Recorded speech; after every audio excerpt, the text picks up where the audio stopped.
Sharma ji, raw material की problem थी इसीलिए लेट हो गया। आप बिल्कुल फिक्र मत कीजिए, 2-4 दिन में ही आपके माल की डिलीवरी हो जाएगी 100%।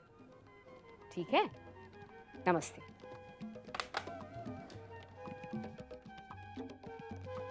सॉरी दामा जी, आपको इंतजार करना पड़ा। अरे कोई बात नहीं सासू माँ, इंतजार का अपना एक अलग मजा होता है। वैसे ये कंगन बड़े खूबसूरत लग रहे हैं, लगता है नए खरीदे हैं आपने। कंगन छोड़ो, क्या लोगे बताओ। जी मैं तो आपसे अपने नए प्रोजेक्ट के लिए फाइनेंस चाहता हूँ सासू माँ। किस प्रोजेक्ट की बात कर रहे हैं? वही औरतों के लिए नकली नाखून बनाने वाला प्रोजेक्ट, वो मैंने बताया था ना आपको। हाँ हाँ हाँ, आपने बताया था कि आपकी कंपनी औरतों के लिए अलग अलग कलर्स के और अलग अलग साइज के नाखून बनाने वाली है। जी बाहर गए तो नकली नाखून पहन लिए, घर आए तो नाखून उतार दिए, वही ना? एग्जैक्टली मैं उसी प्रोजेक्ट की बात कर रहा हूँ। मैं चाहता हूँ कि जल्द से जल्द ये प्रोजेक्ट शुरू कर दिया जाए। आई एम सॉरी दामाद जी, आपको फाइनेंस के लिए किसी बैंक के पास जाना पड़ेगा। वैसे मैंने आपका ये प्रपोजल बोर्ड ऑफ डायरेक्टर्स के सामने रखा था, लेकिन उन्होंने ये प्रपोजल नामंजूर कर दिया। क्या बात कर रही है सासू माँ, बोर्ड में तो आपके कहने से डिसीजन होता है। आपने मेरे प्रपोजल की पैरवी नहीं की क्या? बात यह है निरंजन, तुम मेरे दामाद हो। अगर मैं तुम्हारी पैरवी करती और फिर भी बोर्ड नहीं मानता तो वो अपमान मुझसे बर्दाश्त नहीं होता।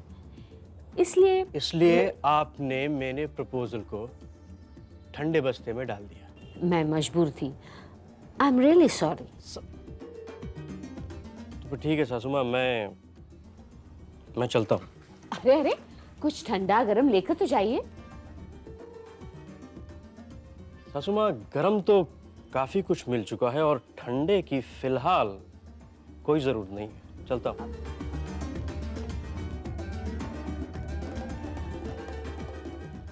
लगता है दामाद जी नाराज हो गए। सारा किया कराया चौपट हो गया मामा जी।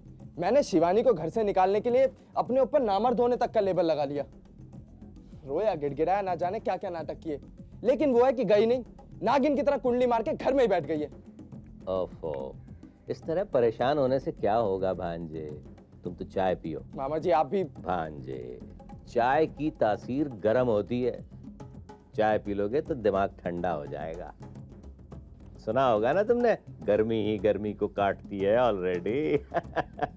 मामा जी यहाँ मेरी सारी चालें उल्टी पड़ रही हैं और आप है कि मुझे चाय की तासीर बता रहे हैं। मैं तुम्हारी परेशानी समझ रहा हूँ भांजे, लेकिन आग उगलने से अपना ही कलेजा जलेगा ना भाई। कलेजा तो वैसे भी जल ही रहा है। शिवानी ने मेरे सारे प्लान की ऐसी तैसी कर दी है, समझ में नहीं आ रहा अब क्या करूं। तुम परेशान मत हो भांजे, तुमने अपनी चाल चल ली, अब अगली बाजी मुझे खेलने दो। जब मैं पत्ते बांटूंगा तो शिवानी को समझ भी नहीं आएगा कि अब वो क्या करे। क्या करेंगे आप? इंतजार करूंगा भाई, इंतजार करूंगा कि मामला थोड़ा ठंडा हो जाए, क्योंकि गरम गरम खाने से जुबान जल जाती है ऑलरेडी। उसके बाद सोचूंगा, और जब सोचूंगा तो कोई अच्छी चाल ही सोचूंगा भांजे। और उसके बाद भी नहीं गई तो क्या करेंगे?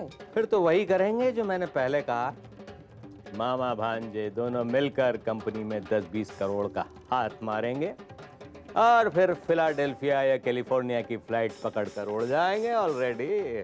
फिर साथ पिएंगे हम, ठर्रा हो यार हम। फिलहाल तो ये चाय पियो भांजे।